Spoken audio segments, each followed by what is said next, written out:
ને બેન પછી આમ કરું તો હું આમને કહું, હું કહું આ ઓલો નંબર છે પાછળ 311, આ મને કેટલા હું વાત કરું. આ એટલું શાંતિથી એમને સમજાવે. અત્યારે એ કે છાપાના વસ્ત્ર આવશે, અત્યારે આમ થશે આ બધું સમજાવે. અને એ બાનો જે મેં હરખ જોયો એનો દીકરો તેડી આવ્યો હતો, એ કે આ પેટે દીકરો આવ્યો ત્યારે જે રાજી થઈ તે ને આ જન્મ પૂરતી ઈલાબેન, હવે આ લાલો આવ્યો ને જન્મનો આવ્યો મારે.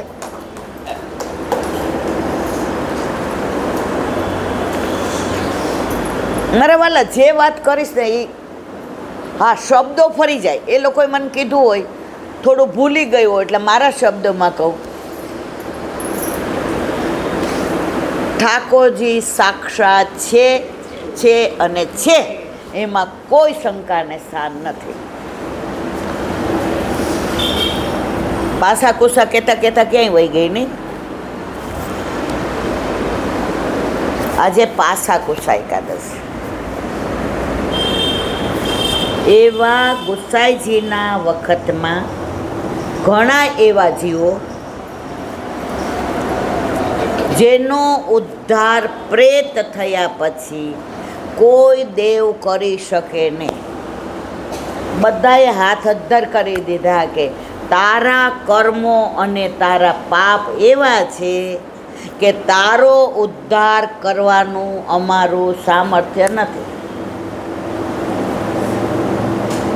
અને યમરાજા જે દોરડાથી બાંધી લઈ જાય એને કહેવાય પાસા,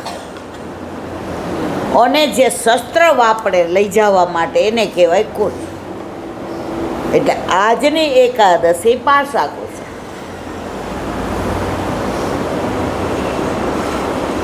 આપણે ગાઈએ છીએ અતીત પતિતનું જુઓ તમે પ્રગટ પ્રમાણ.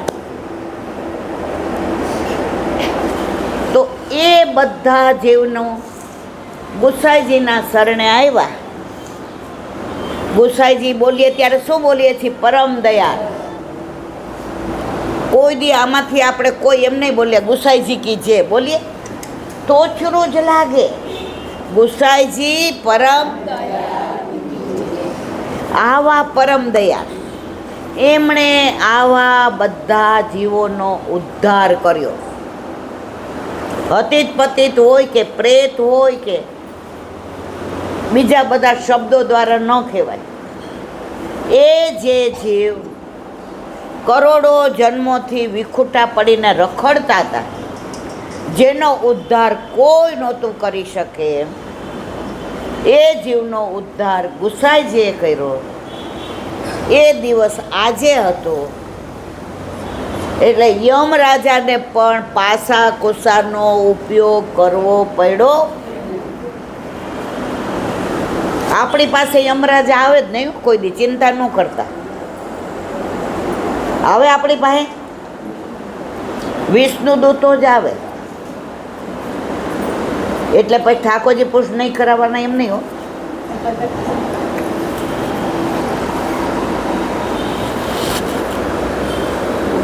આપણે બધા વૈષ્ણવ છીએ. આપણા ગળામાં કંઠી છે. આપણા અલૌકિક લગ્ન વલ્લભે ગોવર્ધનનાથજીની સાથે કરાવ્યા છે. જેવા આપણા અલૌકિક વિવાહ ગોવર્ધનનાથજીના હાથમાં હાથ મૂકે એટલે યમરાજાના લિસ્ટમાંથી ને કોમ્પ્યુટરમાંથી તરત બહાર નીકળી જાય. સમજાય છે કે નહીં? એનું પ્રગટ પ્રમાણ કયું?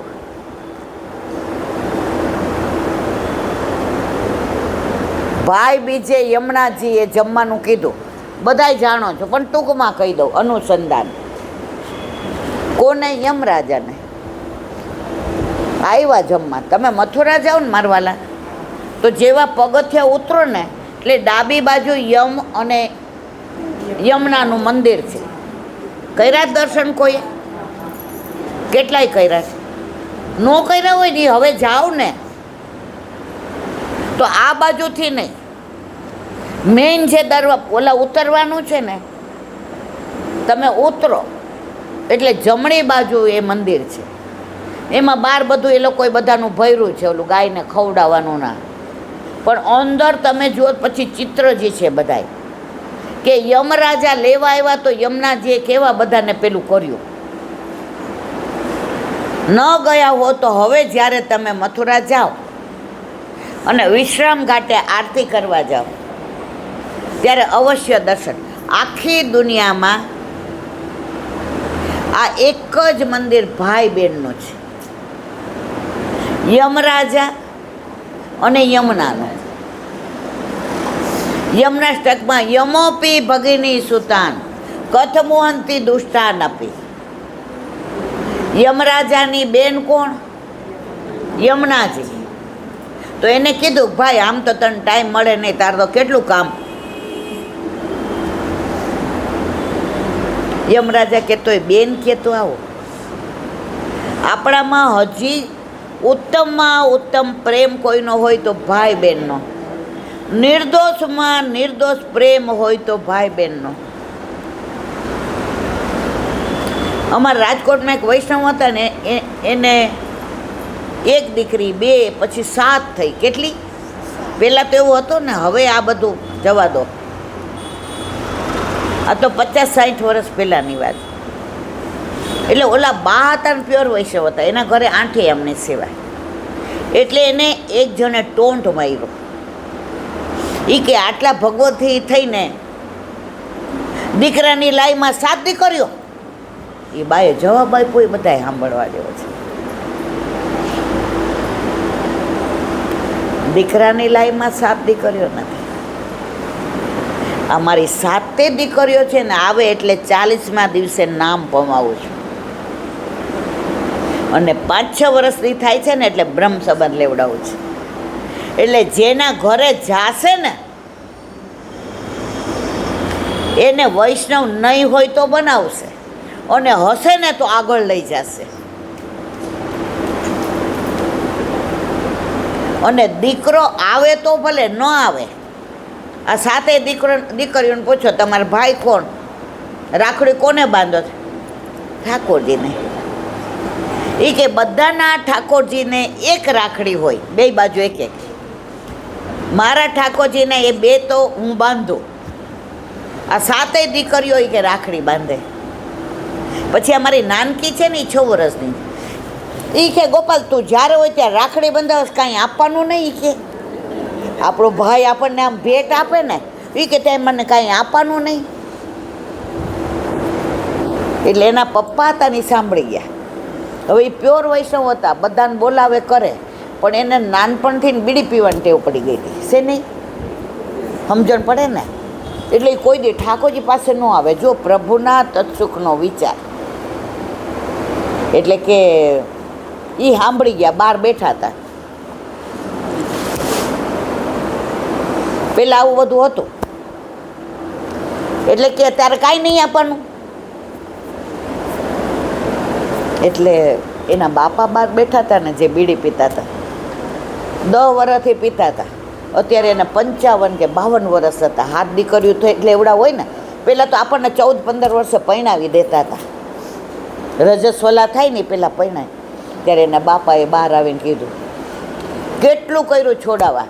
એ કે લે, તને ઠાકોરજી કાંઈ નથી આપતા એમ કહેશ ને, આ બીડી છોડી દીધી, લે તને આપી દીધું. એ કે સમજ્યા બધાય? આ ખોટી વાત છે? સાચી છે. ત્યારે 6-7 વર્ષની દીકરીને બહુ ખબર ન પડી. એની બાએ કીધું, દીકરા તું આવીને તો આજે 52 જણાએ આને સમજાવ્યું હશે, પણ કોઈનું એક દી છોડે ને એને તાવ આવી જાય, એને ખાવાનું ન ભાવે, એને મોડ ચડે, કારણ કે નાનપણથી બીડીને ટેવ. એટલે એ રાતના 12 વાગે ઉઠે ને પાછા પીએ. એટલે બાએ એવું કીધું, એ કે જો સાંભળી લ્યો, આ ઠાકોરજીને તમે કીધું જ તો અંદર છે ને 10-12 ઓલી બીડીની જુડી હોય, લઈ આવ્યા અને હળગાવી દીધી. એ કે હવે પીવું તો કે જાય કે. પછી અઠવાડિયું ન આવ્યા, અઠવાડિયા પછી અંદર આવ્યા. એ કે આવું મારા મોઢામાં વાસ નથી આવતી, જો વહી ગઈ છે, હવે હું ઝારી ભરવા આવું. એ કે ઓલી નાનકી આવી, આ આપણી ભેટ છે, મને આપેલી ભેટ છે, આ બધાયની નથી. સમજ્યા તમે લોકો? આ પુષ્ટિ માર્ગ આવો છે. હવે એક નાની વાત,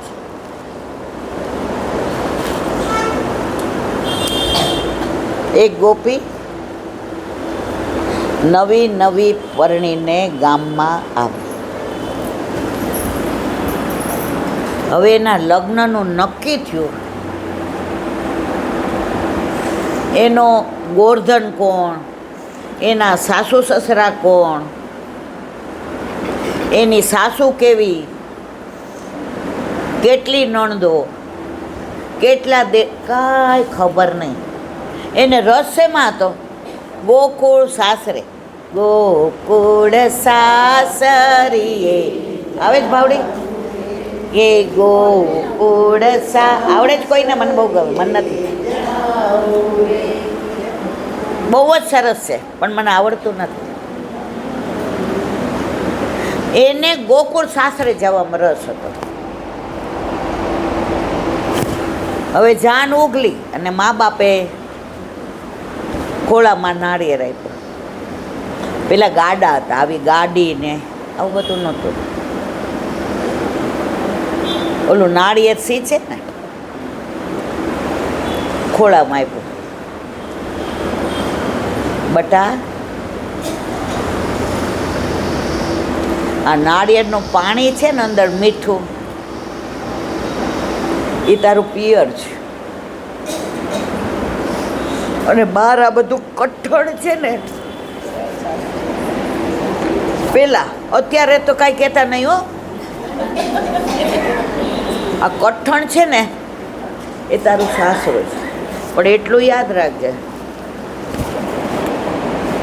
પાણી મીઠું અંદર એટલે જળવાઈ રહે છે કે બહાર કઠણ છે, પાણી ઢોળાતું નથી, પાણી સચવાય છે. તો તુંય તારી સાસરીમાં એવી રીતે સચવાઈને રહેજે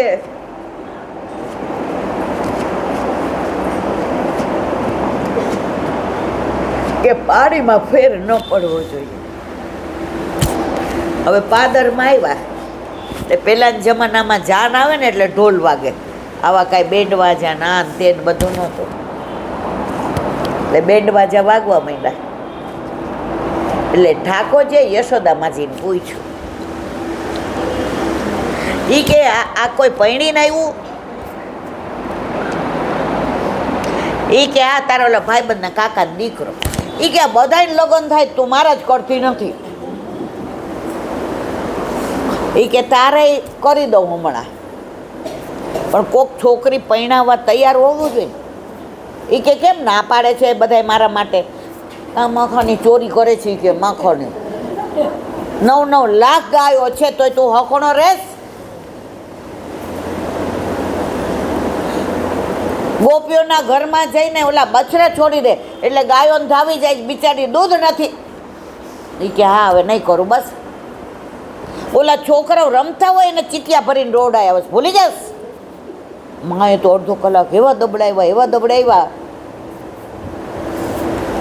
ઠાકોરજી ગોદમાં બેસી એ કે કાંઈ નહીં કરું બસ. હવે ક્યારે નક્કી કરું છે કે માં કે આને કાંઈ શરમ બરમ છે?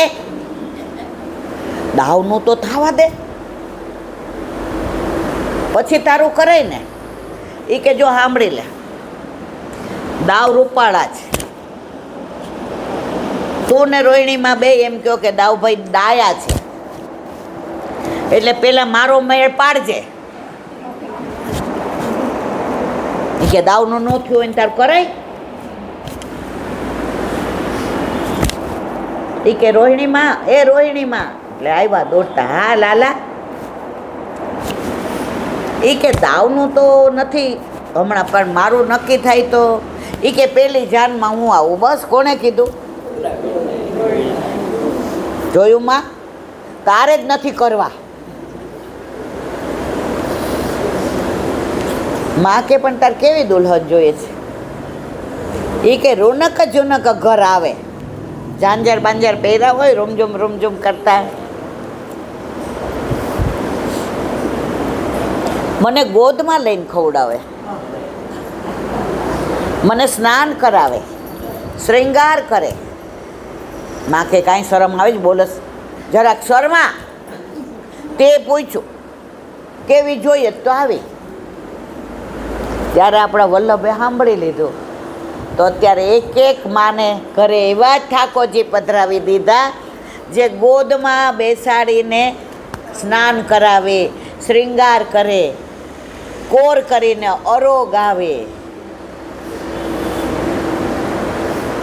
માએ પૂછ્યું પણ જાનમાં આખું ગામ લઈ જવું પડે ને, આપણે તાર બાપા મૂકી રહ્યા ને, કે બધાને લઈ જાય, દાઉભાઈને નહીં લઈ જાઓ. એ દાવ વિના જવાય? એ કે એને નહીં લઈ જાઓ, આજે નહીં, કાલે નહીં, ક્યારેય નહીં, દાવને નહીં લઈ જાઓ. માં કે કંઈક કારણ હશે ને, એમ કારણ છે પણ મારે કેવું નથી, પણ એને જાનમાં નહીં લઈ જાઓ. ગાયો આવશે, બછરા આવશે, વ્રજવાસી આવશે, ગોપ આવશે, ગોપીઓ આવશે, દાવ ભૈયા નહીં. કેમ? કે અહીંયા હું કાનમાં કહું. એ કે શું? એ કે હું સાંભળો, અને આવો ગોરો હવે મારું નક્કી થાય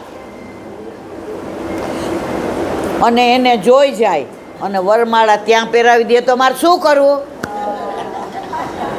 એટલે દાવને ક્યારેય જાનમાં લઈ જાય. આવી અનેક લીલાઓ પ્રભુની. ઓલી ગોપી પરણીને આવી એની વાત હજી ચાલુ છે આપણે. હવે મનમાં કોને જોવું હતું? એને ઠાકોરજીને. દર્શન કોના કરવા હતા? શ્યામ સુંદરના, ઠાકોરજીના. હવે એના પરણાને ગોરધનને કહેવાય કે મારે આને